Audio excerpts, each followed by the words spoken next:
pull up a blanket. Get cozy. Do you have your blanket? Do you have your water? Are you all tucked in? It's time to read The Hobbit.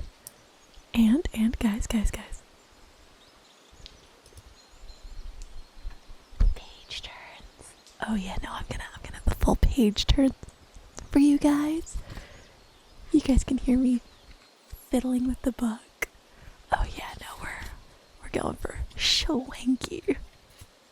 Here we go. We're reading The Hobbit today first because I thought the page turns would be nice. Okay. Chapter 1, An Unexpected Party.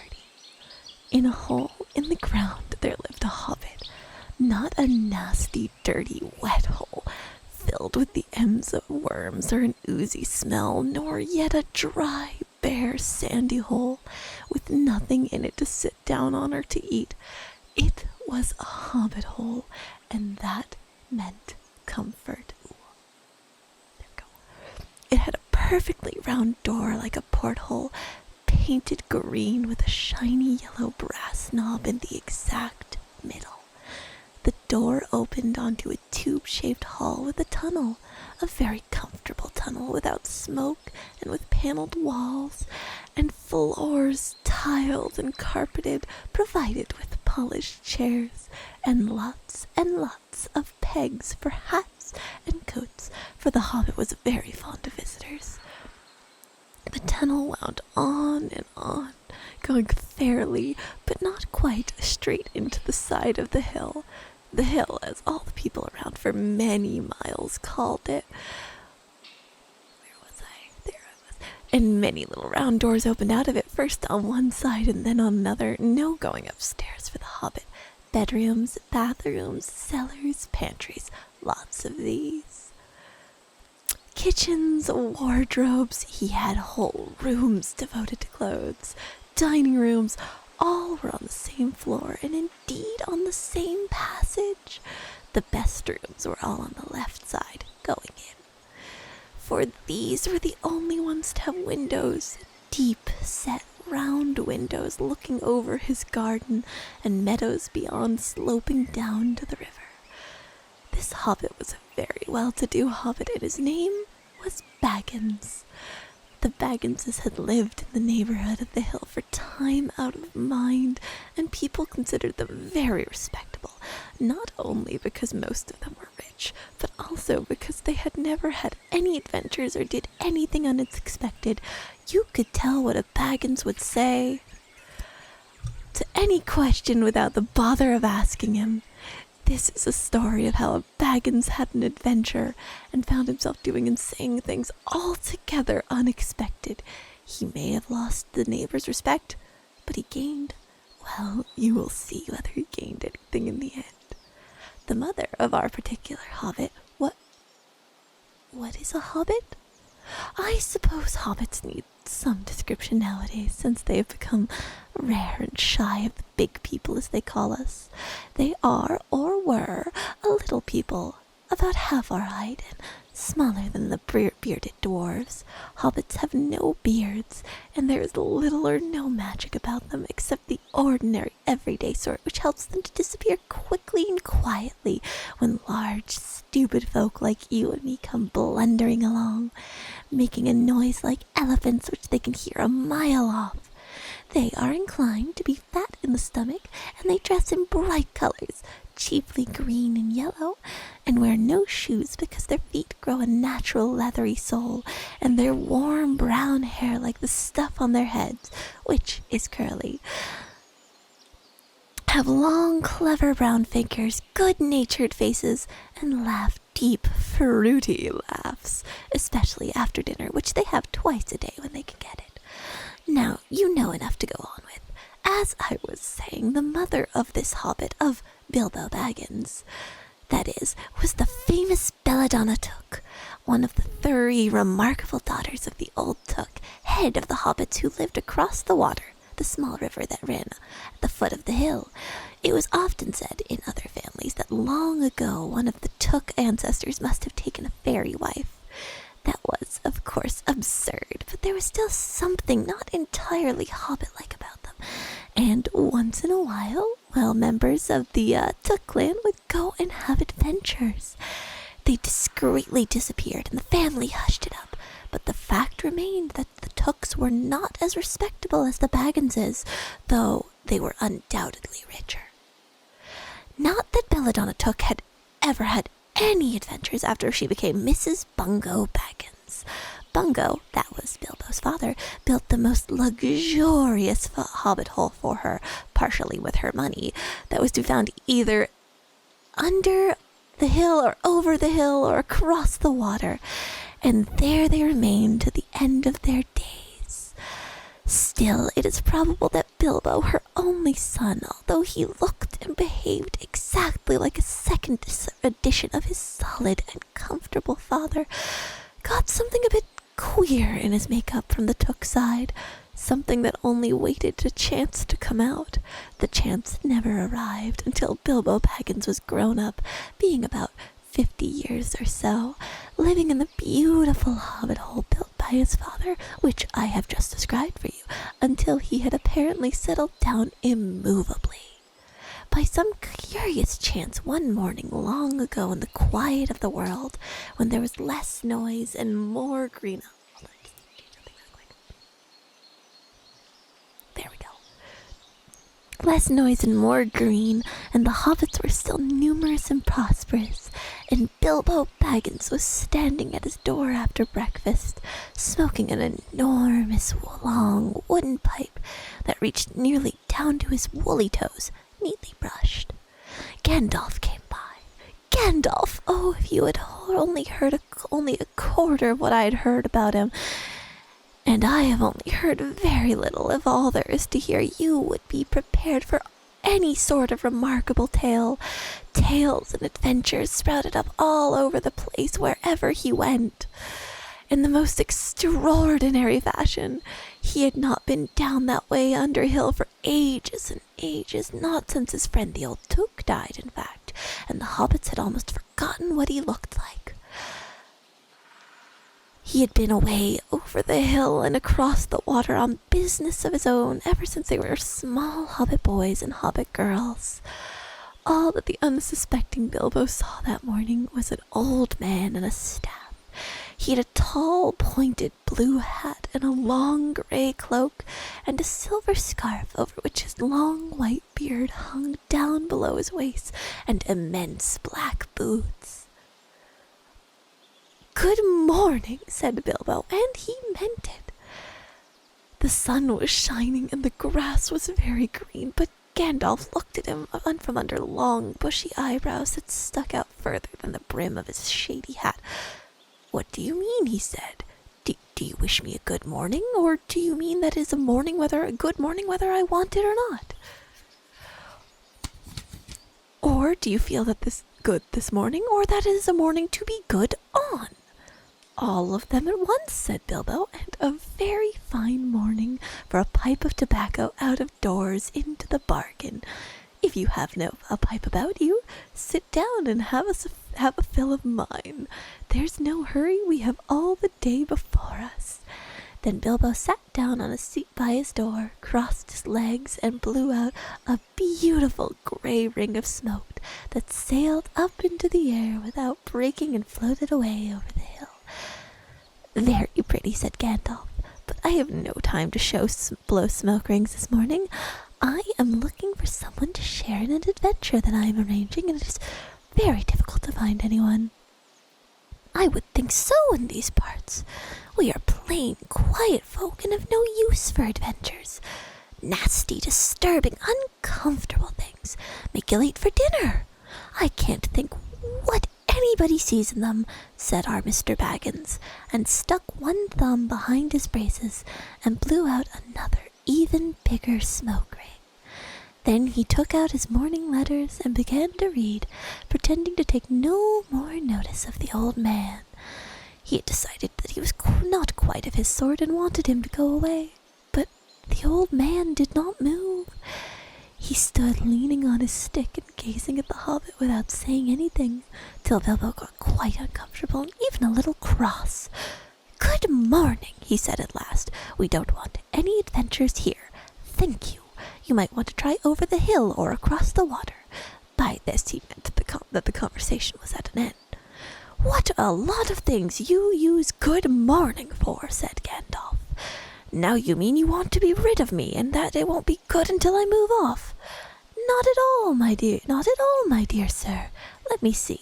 I don't think I know your name." "Yes, yes, my dear sir, and I do know your name, Mr. Bilbo Baggins, and you do know my name, though you don't remember that I belong to it.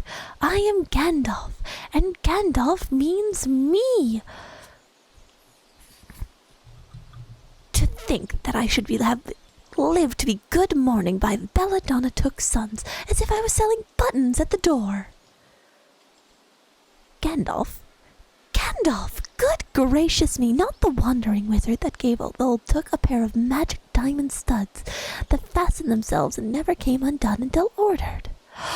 Not the fellow who used to tell such wonderful tales at parties about dragons and goblins and the rescue of princesses and the unexpected luck of a widow's sons.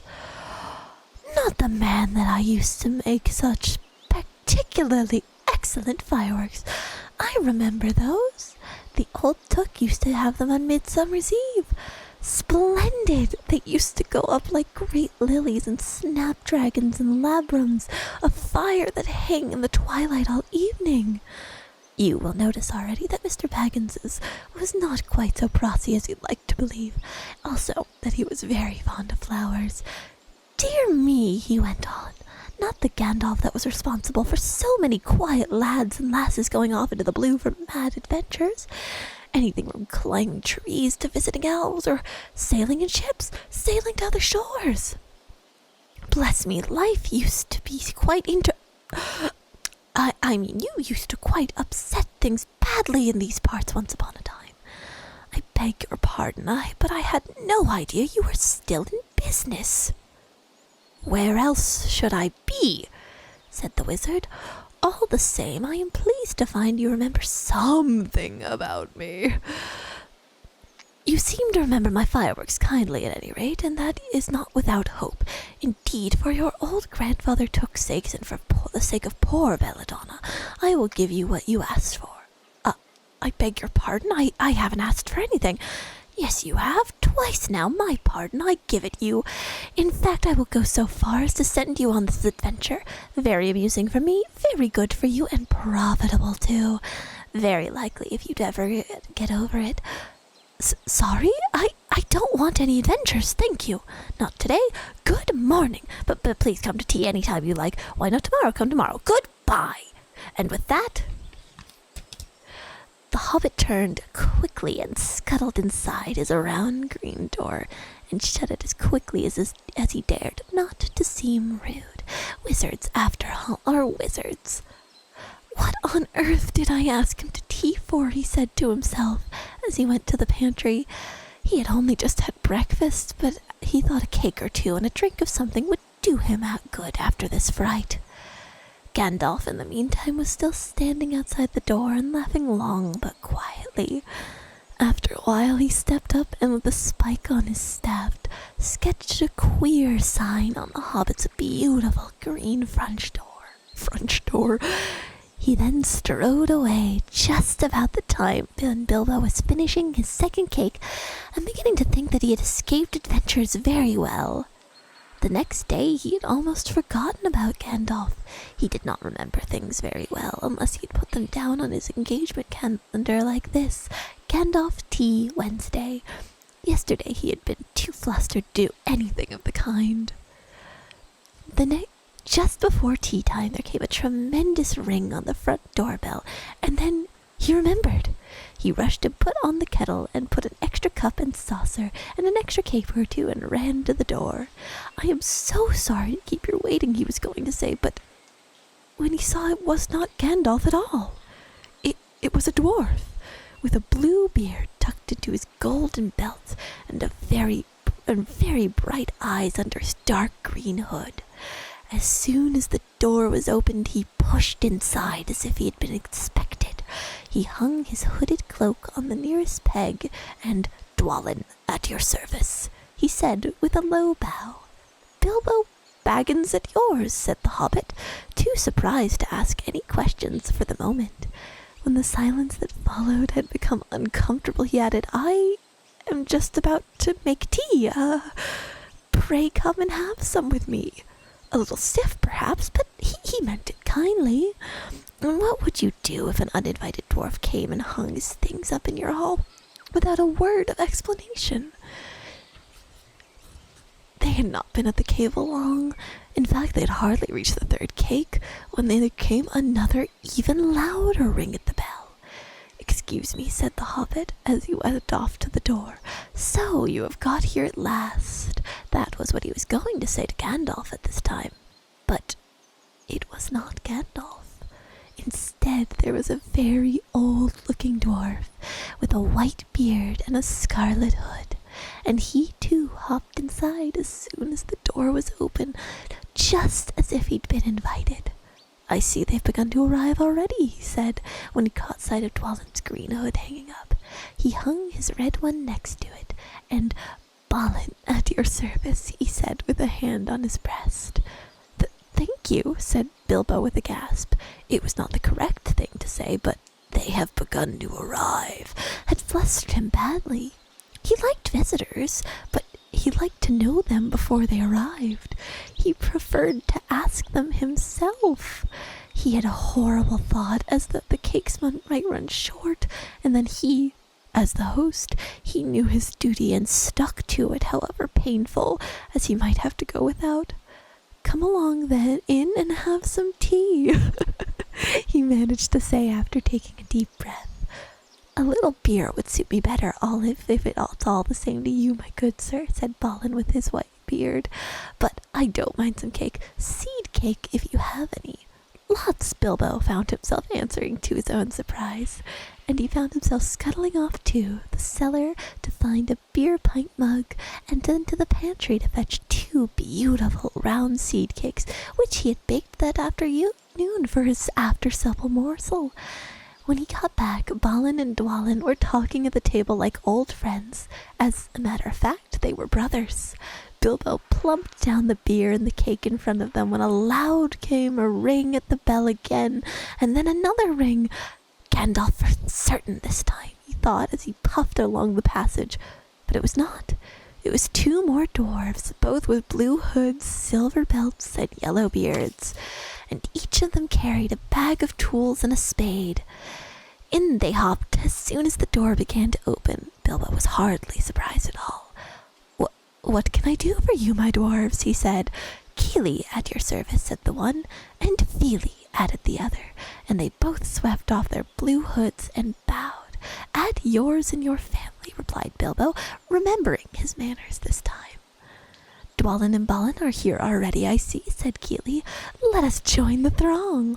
Throng, thought Mr. Baggins. I don't like the sound of that.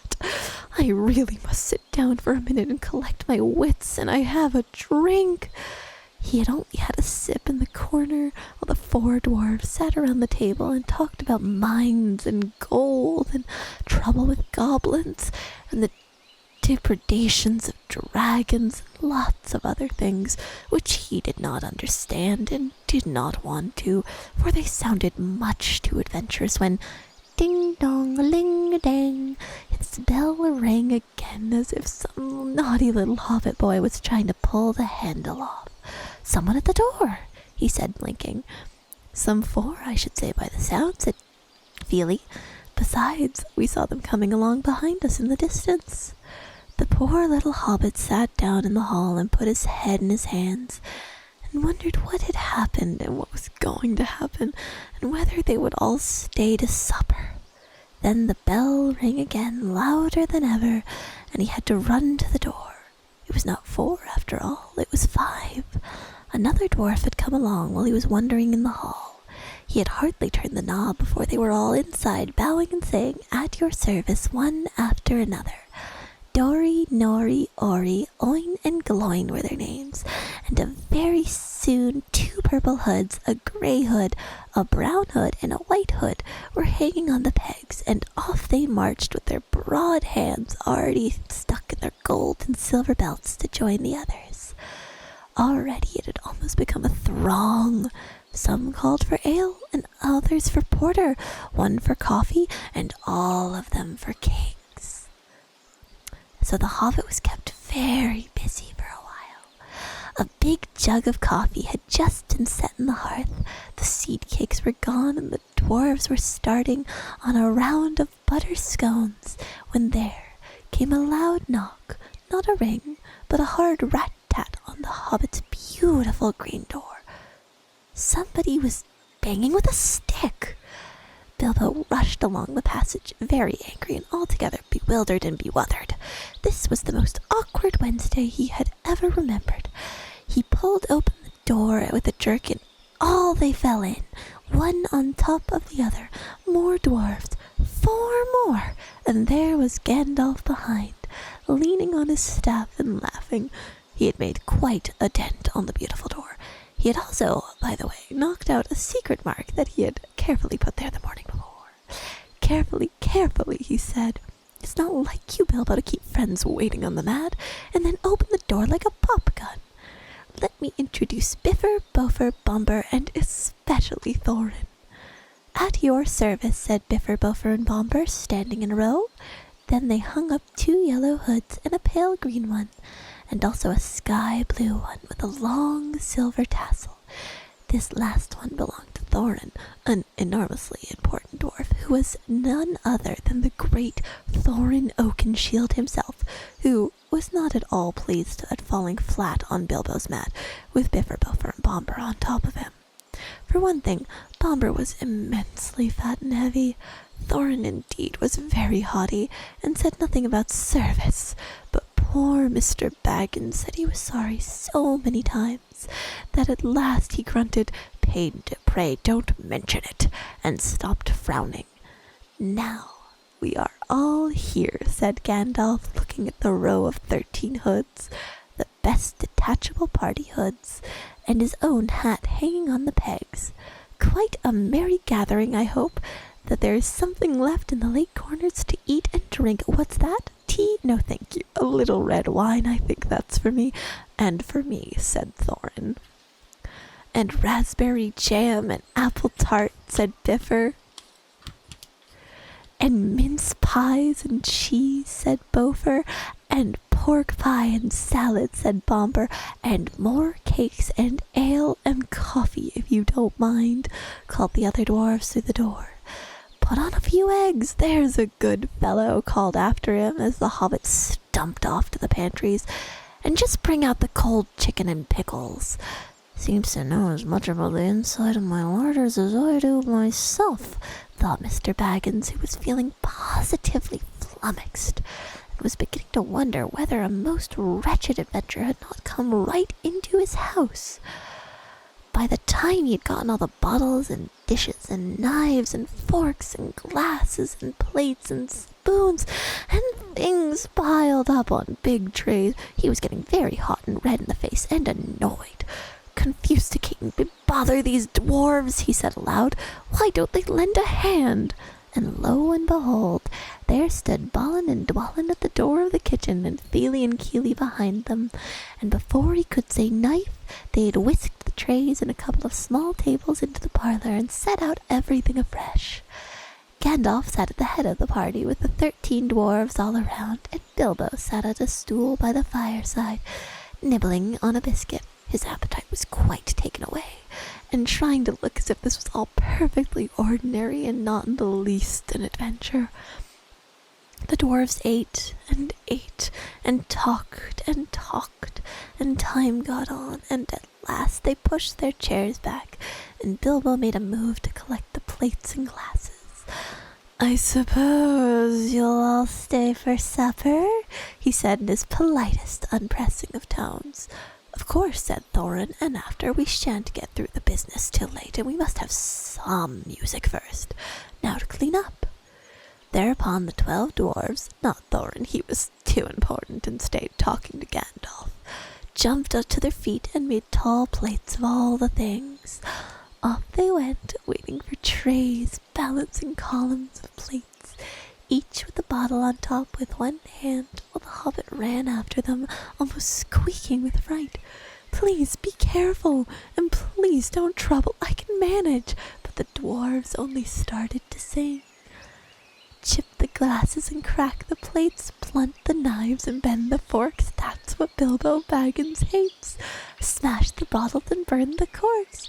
Cut the cloth and tread on the fat. Pour the milk on the pantry floor. Leave the bones on the bedroom mat. Splash the wine on every door. Dump the crocks in a boiling bowl. Pound them up with a thumping pole. And when you're finished, if they are whole, send them down the hall to roll.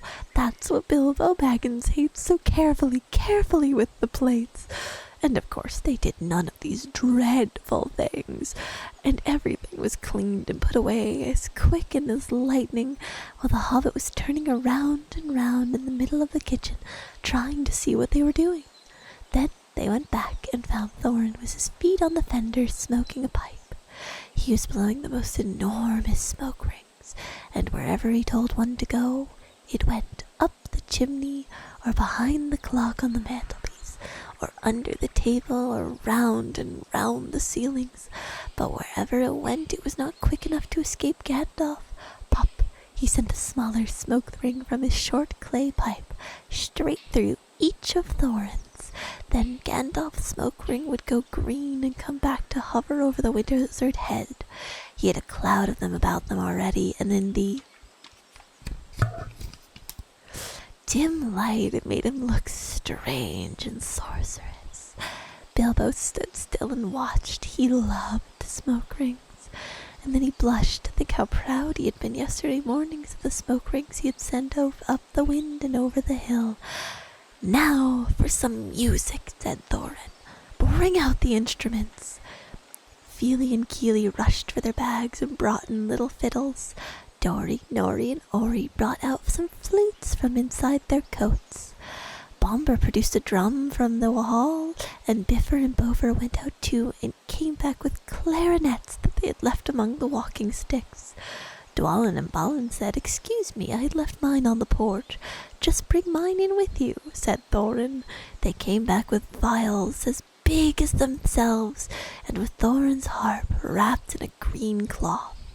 It was a beautiful golden harp, and when Thorin struck it, music began all at once, so sudden and sweet that Bilbo forgot everything else, and was swept away into the dark lands under strange moons, and far over the water, and very far from his hobbit hole under the hill. The dark came into the room from the window that opened in the side of the hill, and the firelight flickered. It was April, and still they played on while the shadow of Gandalf's beard wagged against the wall. The dark all filled the room, and the fire died down, and the shadows were lost, and still they played on. And suddenly first one, then another, began to sing as they played, deep-throated singing of the dwarves in their deep places of their ancient homes. And in this, like a fragment of their song, if it can be like their song without their music. Give me 2 seconds.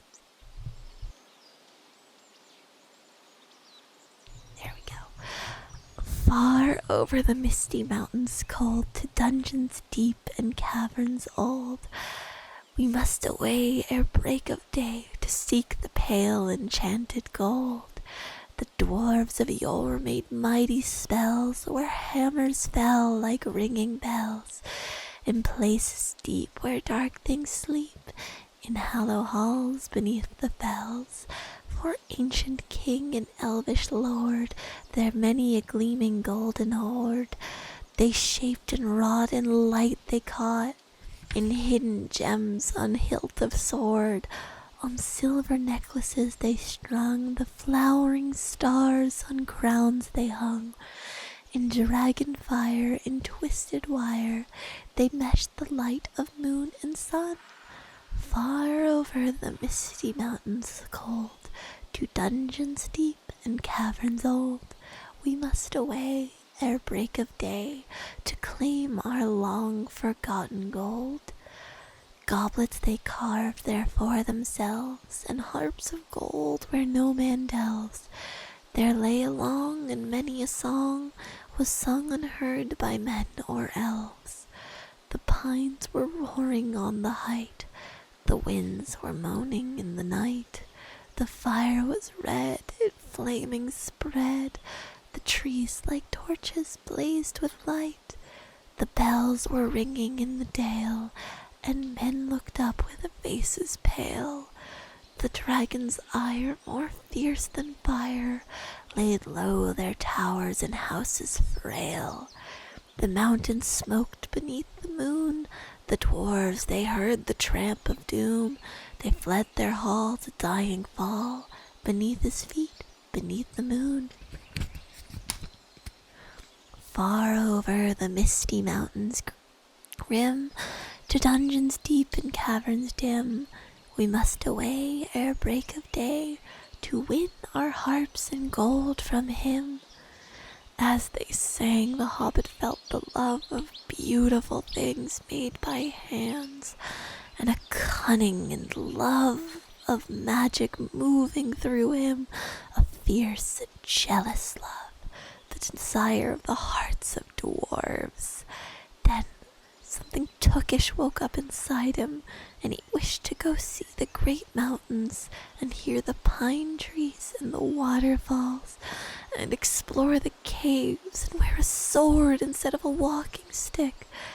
He looked out the window. The stars were out in the dark sky above the trees. He thought of the jewels of the dwarves shining in dark caverns. Suddenly in the wood beyond the water, a flame leapt up, probably someone lighting a wood fire, and he thought of plundering dragons settling upon his quiet hill and kindling it all to flames.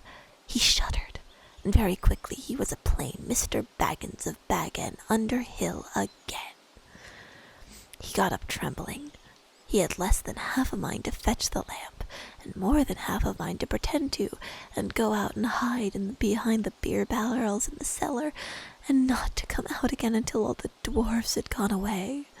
Suddenly he found that the music and singing had stopped, and they were all looking at him with eyes shining in the dark. "Where are you going?" said Thorin in a tone that seemed like to show he guessed both halves of the hobbit's mind. "What about a little light?" said Bilbo apologetically. "We like the dark," said all the dwarves. "Dark things are dark for dark business. There are many hours before dawn."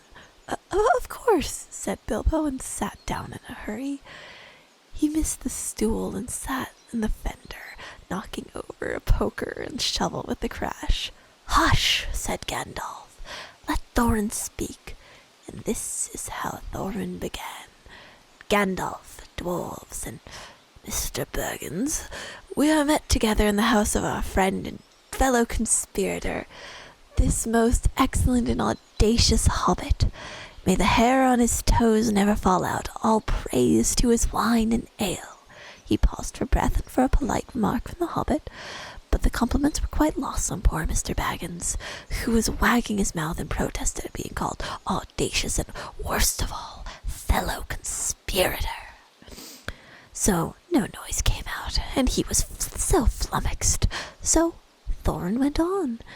"We are met to discuss our plans, our ways, means, policy, and devices. We shall soon, before the break of day, start on our long journey, a journey from which some of us, or perhaps all of us, except our friend and counselor, the ingenious wizard Gandalf, may never return. It is a solemn moment. Our object is, I take it well known to us all, to the estimable Mr. Baggins, and perhaps to one or two of the younger dwarves. I think I should be right in naming Feely or Keely, for instance. The exact situation at the moment may require a little brief explanation." This was Thorin's style. He was an important dwarf. If he had been allowed, he probably would have gone on like this until he was out of breath, without telling anyone there anything that was not known already. But he was rudely interrupted. Poor Bilbo couldn't bear it any longer. It may never return. He began to feel a shriek coming up inside, and very soon it bust out like the whistle of an engine coming out of a tunnel. All the dwarfs sprang up, knocking over the table. Gandalf struck a blue light at the end of his magic staff, and in its firework glare the poor little hobbit could be seen kneeling on the hearthrug, shaking like jelly that was melting. Then he fell flat on the floor and kept calling out, "Struck by lightning, struck by lightning," over and over again, and that was all they could get out of him for a long time. So they took him and laid him out of the way in the drawing-room sofa with a drink at his elbow, and then they went back to their dark business. "Excitable little fellow," said Gandalf as they sat down. "Again, gets funny queer fits, but he is one of the best, as fierce as a dragon in a pinch." If you have ever seen a dragon in a pinch, you will realize that this was only poetical exaggeration applied to any hobbit, even to old Took's great-granduncle Bullroarer, who was so huge for a hobbit that he could ride a horse.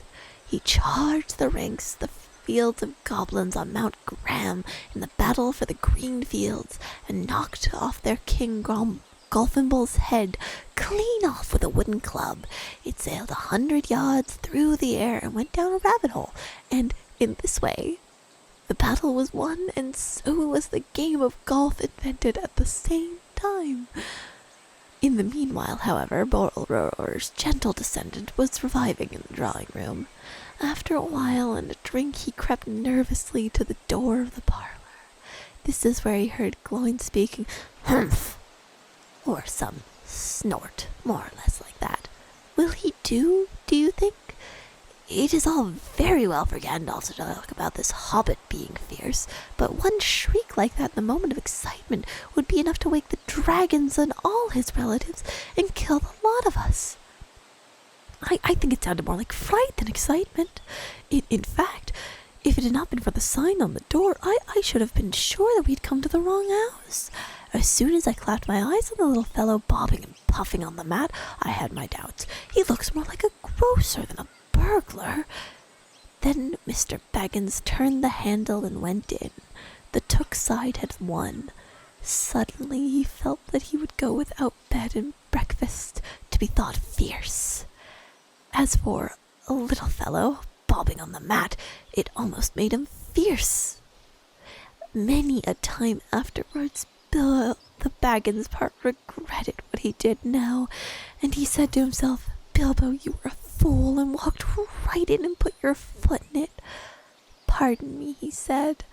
"If I have overheard words that you were saying, I don't pretend to understand what you were talking about, or your reference to burglars, but I think I am right in believing," this is what he called being on his dignity, "that you think I am no good. I will show you. I have no signs on the door. It was painted a week ago, and I am quite sure you have come to the wrong house. As soon as I saw your funny faces on the doorsteps, I had my doubts, but treat it as the right one. Tell me what you want done, and I will try it. If I were to walk from here to the east of east and fight the wild wereworms of the last desert, if I had a great-great-great-great-grand-uncle once Bullroarer Took, and—" Yes, but that was long ago," said Gloin. "I was talking about you. And I assure you there is a mark on this door, the usual one of the trade, or used to be. Burglar wants good job, plenty of excitement, and reasonable reward. That's how it is usually read. You can say expert treasure hunter instead of burglar if you like. Some of them do. It's all the same to us. Gandalf told us there was a man of the sort in these parts looking for a job at once, and that he had arranged for a meeting here this Wednesday at tea time." "Of course there is a mark," said Gandalf. "I put it there myself.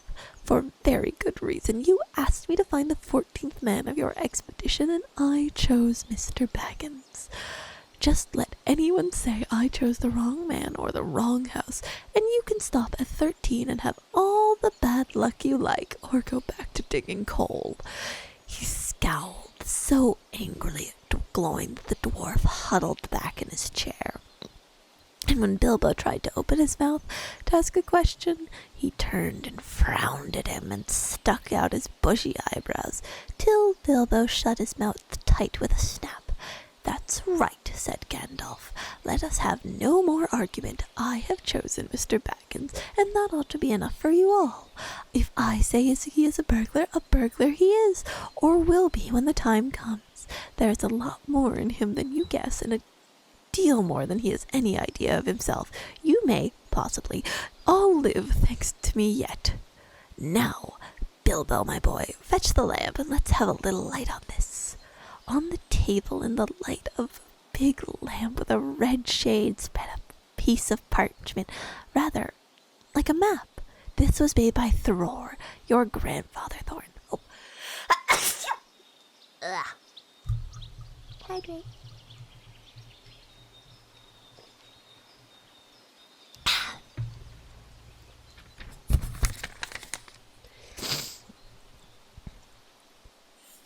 Where was I? This was made by Thror, your grandfather, Thorin. He said in answer to the dwarves' excited questions, "It is a plan of the mountain." "I don't see that this will help us that much," said Thorin disappointedly after a glance. "I remember the mountain well enough in the lands about it, and I know where Mirkwood is, the withered hearth, and the great dragon's bread." "There is a dragon marked in red on the mountain," said Pollen, "but it will be easy enough to find him without that if we ever we arrive there." "There is a point that you haven't noticed," said the wizard, "and that is the secret entrance. You see that rune on the west side and the hand pointing to it from the other runes? That marks a hidden passage to the lower halls." "It may have been secret once," said Thorin, "but how do you know that it is secret any longer? Old Smaug has lived there long enough now to find out anything there is to know about those caves." "He may, but he can't have used it for years and years." "Why?" "Because it is too small. 5 feet high the door, and 3 may walk abreast, say the runes. But Smaug could not creep into a hole that size, not even when he was a young dragon, and certainly not after devouring so many of the dwarves and men of Dale." It seems like a great big hole to me," squeaked Bilbo, who had no experience of dragons and only of hobbit holes. He was getting excited and interested again, so that he forgot to keep his mouth shut. Oh, how he loved maps! And in his hall there hung a large one of the country round, with all of its favorite walks marked in it in red ink. "How could such a large door be kept secret from everybody outside apart from the dragon?" he asked. "He was only a little hobbit, you must remember." "In lots of ways," said Gandalf. "But in what way this one has been hidden we don't know without go to see. From what it says on the map, I would guess that there is a closed door which has been made to look exactly like the side of the mountain. That is the usual dwarf's method. I think that is right, isn't it?" "Quite right," said Thorin. "Also," went on Gandalf, "I forgot to mention that there is with the map went a key, a small, curious key. Here it is," he said, and handed to Thorin. "A key with a long barrel and intricate words made of silver. Keep it safe." "Indeed I will," said Thorin, and he fastened it upon a fine chain that hung around his neck and under his jacket. Now, things begin to look far more hopeful. This news alters them much for the better. So far we have had no clear idea what to do. We thought of going east as quiet and careful as we could, as far as the Long Lake. After that the trouble would begin. "A long time before that, if I know anything about the roads east," interrupted Gandalf. "We might go there up for along the river running," went on Thorin, taking no notice. "And so to the ruins of Dale, the old town in the valley there under the shadow of the mountain. But none of us liked the idea of the front gate. The river runs right out of it, through the great cliff at the south of the mountain, and out comes the dragon far too often, unless he has changed his habits." "That would be no good," said the wizard, "not without a mighty warrior, even a hero. I tried to find one, but warriors are busy fighting one another in distant lands. And in this neighborhood, heroes are scarce or simply not to be found. Swords in these parts are mostly blunt, and axes are used for trees, and shields as cradles or dish covers, and dragons are comfortably far off and therefore legendary. That is why I settled on burglary, especially when I remembered that the existence of a side door. And here is our little Bilbo Baggins, the burglar, the chosen and selected burglar. So now let's get on and make some plans. Very well then, said Thorin. Supposing the burglar expert gives us some ideas or suggestions. He turned with mock politeness to Bilbo. First, I should like to know a bit more about things, said he, feeling all too confused and shaky inside, but so far still tookishly determined to go on with things. I mean, about the gold and the dragon and all of that, and how it got there, and who it belongs to, and so on and further. Bless me, said Thorin. Haven't you got a map? And didn't you hear our song? And haven't we been talking about all of this for hours? All the same, I should like it plain and clear, said he obstinately, putting on his business manner, usually reserved for people who tried to borrow money off of him, and doing his best to appear wise and prudent and live up to Gandalf's reputation. Also, I should like to know about risks, out-of-pocket expenses, time required, and what rumination, and so forth. By which he meant, what am I going to get out of it, and am I going to come back alive? Oh, very well, said Thorin. Long ago, my grandfather Thror's time, our family was driven out of the far north and came back with all of their wealth and tools to this mountain on the map. It had been discovered by my far ancestor Thrain the Old. But now they mined and tunneled, and they made huger halls and greater workshops, and in addition to, I believe, they found a good deal of gold and a great many jewels too. Anyway, they grew immensely rich and famous, and my grandfather was king under the mountain again, and was treated with a great reverence by the mortal men who lived to the south, and were gradually spreading up the running river as far as the valley overshadowed by the mountain. They built the merry town of Dale in those days. Kings used to send out for our smiths and reward even the least skillful most richly. Fathers would beg us to take their sons as apprentices and pay us handsomely, especially food supplies, which we never bother to grow ourselves or find. Altogether, those were good days for us, and the poorest of us had money to spend and to lend, and leisure to make the most beautiful things just for the fun of it, not to speak of the most marvelous and magical toys, the like of which is not to be found in the world some days. So my grandfather's halls became full of armor and jewels and carvings and cups, and the toy market of Dale was the wonder of the north. Undoubtedly that was what brought the dragon. Dragons steal gold and jewels, you know, from men and elves and dwarves, wherever they can find them, and they guard their plunder as long as they live, which is practically forever unless they are killed, and never enjoy a brass ring of it. Indeed, they hardly know a good bit of work from a bad, though they usually have a good notion of the current market value. They can't make a thing for themselves, not even mend a little loose scale of their armor. There were lots of dragons in the north those days. The gold was getting scarce up there, with the dwarves flying south or getting killed, and all the general waste and destruction the dragons make going from bad to worse.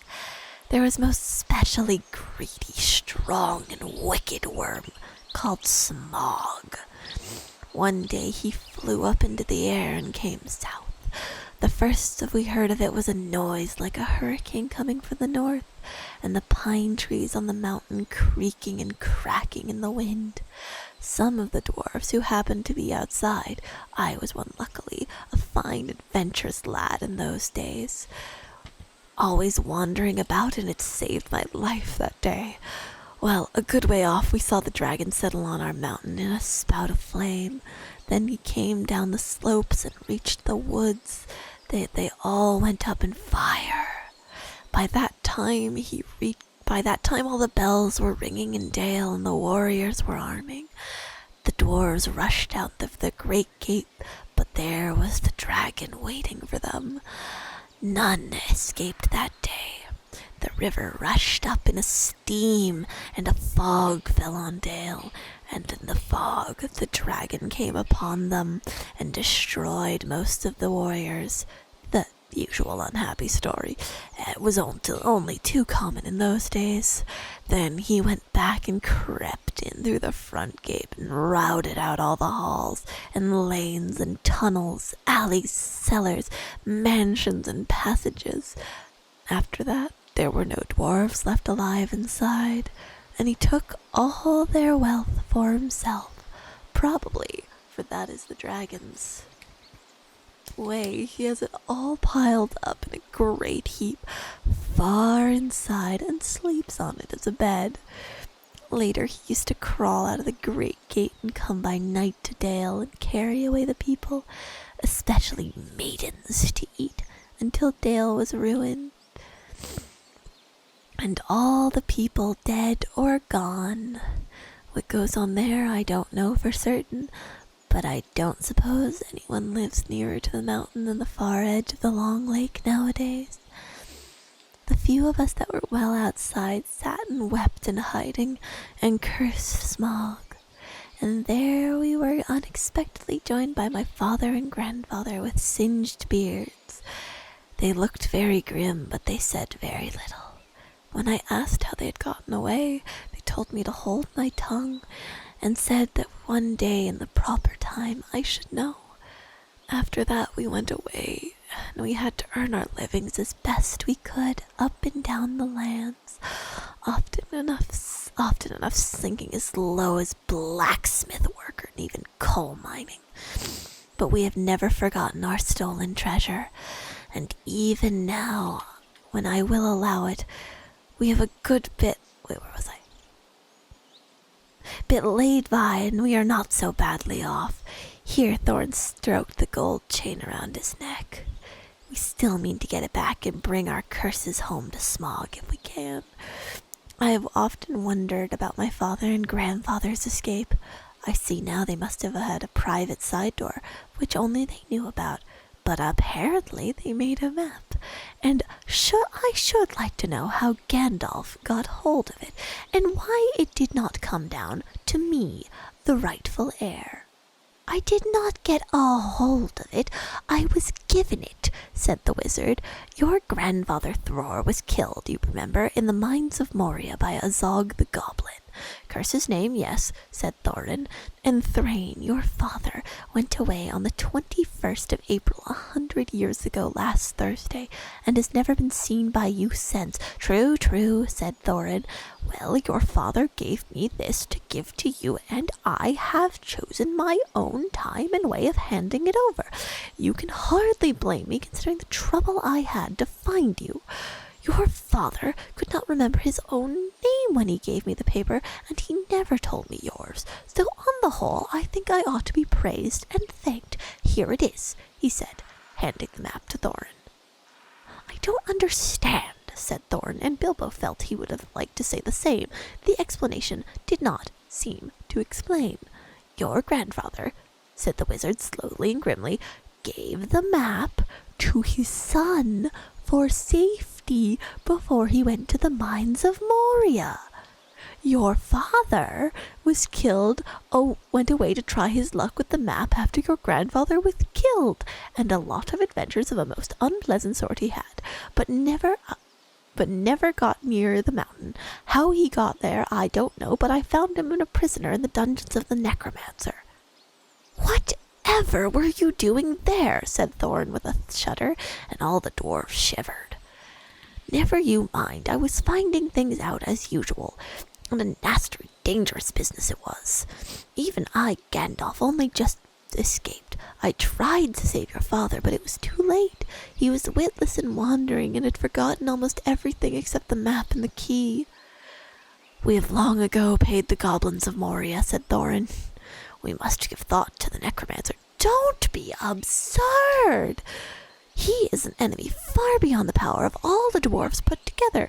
If they could all be collected again from the four corners of the world, the one thing your father wished was for his son to read the map and use the key. The dragon and the mountain are more than big enough tasks for you. Hear, hear, said Bilbo, and accidentally said it out loud. Hear what? They all said, turning suddenly towards him, and he was so flustered that he answered, Hear what I have to say. What's that? They asked.